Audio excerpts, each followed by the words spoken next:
കുറേ നാൾക്ക് മുമ്പ് എന്നെ ഒരു സ്ത്രീ വിളിച്ചിട്ടുണ്ടായിരുന്നു. അവർക്ക് വജൈനിസ്മസ് ആണ്, അറിയാമല്ലോ. പെനട്രേഷൻ ബുദ്ധിമുട്ടാണ്, ഭയങ്കര പെയിൻഫുൾ ആയിരിക്കും. ഒരിക്കലും ഇൻ്റർകോഴ്സ് നടക്കില്ല, ഭയങ്കര പെയിൻഫുൾ ആയിരിക്കും. ഇതിന് ട്രീറ്റ്മെൻറ്റ് എടുത്തുകൊണ്ടിരിക്കുന്ന ആ സ്ത്രീ അവരൊരു റിലേഷൻഷിപ്പിൽ പെട്ടു. അവർക്ക് ഹസ്ബൻഡുമായിട്ട് റിലേഷൻഷിപ്പ് പറ്റാതെ വജൈനിസ്മസ് എന്ന അവസ്ഥയാണ് എന്നും പറഞ്ഞ് ട്രീറ്റ്മെൻറ്റ് എടുത്തുകൊണ്ടിരിക്കുന്ന സ്ത്രീ ഈ റിലേഷൻഷിപ്പിൽ അവർ 101% സക്സസ് ആയി. അതേപോലെ തന്നെ ഒരു പുരുഷനും പറഞ്ഞൊരു സ്റ്റോറിയുണ്ട്. പുള്ളി ഒരിക്കലും വൈഫിൻ്റെ അടുത്ത് സെക്സ് ചെയ്യുമ്പോൾ ഇജാക്കുലേഷനും ഇറക്ഷനും പ്രോബ്ലം വരും. പ്രിമച്ചുവർ ഇജാക്കുലേഷൻ ആയിരിക്കും, അല്ലെങ്കിൽ ഇറക്ഷൻ പ്രോബ്ലം. ഒരിക്കലും സെക്സ് സക്സസ്ഫുൾ ആയിരിക്കില്ല. പക്ഷേ അയാളുടെ കൂട്ടുകാരിയുമായിട്ട് അതിമനോഹരമായി സെക്സ് ചെയ്തിട്ടു. ഇതിൽ രണ്ടിലും കോമൺ ആയിട്ട് എനിക്ക് തോന്നിയൊരു കാര്യം എന്ന് വെച്ചാൽ, ഒരു ദാമ്പത്യത്തിൽ ഏറ്റവും കൂടുതൽ വേണ്ടത് സെക്സിനോടുള്ളൊരു കണക്ഷൻ അല്ല, ആ കണക്ടിവിറ്റിയേക്കാൾ കൂടുതൽ കമ്മ്യൂണിക്കേഷനാണ്. പരസ്പരം മനസ്സിലാക്കലുകളുണ്ട്. ആ മനസ്സിലാക്കലുകൾ ഇല്ലാതെ വരുമ്പോഴാണ് ആണിനാണെങ്കിലും പെണ്ണിനാണെങ്കിലും അവിടെ ഒരു ഡ്രോബാക്ക് വരുന്നത്. അപ്പം നമ്മൾ ട്രീറ്റ്മെൻറ്റ് എടുക്കുന്ന, ഫിസിക്കലായിട്ട് ട്രീറ്റ്മെൻറ്റ് എടുക്കുന്നു, സത്യം പറഞ്ഞാൽ സൈക്കോളജിക്കൽ പ്രോബ്ലമാണ് അത്.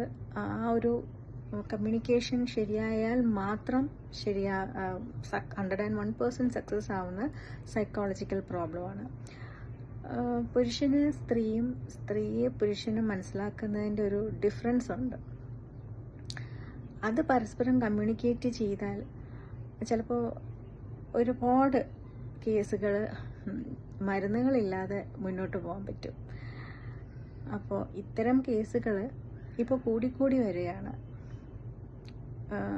അത് വിവാഹേതര ബന്ധത്തിൻ്റെ ഒരു റീസണും ഇത് തന്നെ ആയിരിക്കും. ഈ കുട്ടികളുടെ ഇടയിൽ നമ്മൾ ഫ്രണ്ട്സ് വിത്ത് ബെനിഫിറ്റ്സ് എന്ന് പറയും, മുതിർന്നവരുടെ ഇടയിലാണെങ്കിൽ എക്സ്ട്രാ മാറ്റർ റിലേഷൻഷിപ്പ് എന്ന് പറയും. അപ്പോൾ വൈഫിനോട് പറ്റാത്ത കാര്യങ്ങൾ അല്ലെങ്കിൽ ഹസ്ബൻഡിനോട് പറ്റാത്ത കാര്യങ്ങളായിരിക്കും ഈ എക്സ്ട്രാ മാറ്റർ റിലേഷൻഷിപ്പിൽ പലപ്പോഴും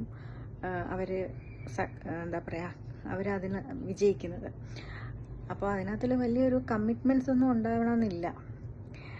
ഈ പറഞ്ഞ പോലെ രാത്രിയിൽ കക്കാൻ ഇറങ്ങുന്ന രണ്ട് കള്ളന്മാർ തമ്മിൽ എന്ത് കമ്മിറ്റ്മെൻറ്റ്സ് എന്ന് പറയുന്ന പോലെ ആവും.